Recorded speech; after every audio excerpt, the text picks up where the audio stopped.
Justin Kai. I'm a massive car enthusiast. I'm a very lucky winner of this competition to come to the AMG factory.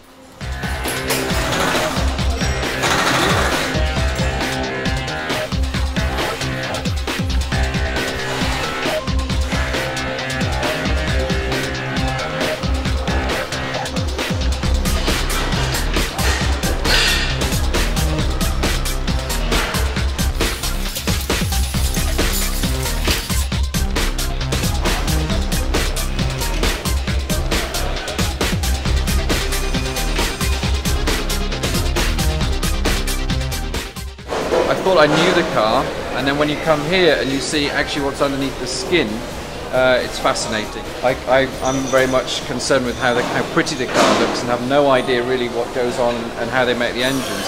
And it is really very interesting, the fact that every engine is made by hand and has the mechanic's signature in metal put on the engine at the end. I find that quite fascinating and actually quite similar to how we work as designers, where we'll sign our signature on the end of a sketch.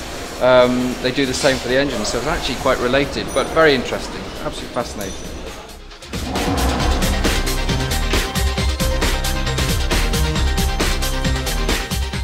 We do a nice tour on countryside roads and also a little bit on the highway, just to get a feeling for everything, for the power, to get the excitement, how the car performs.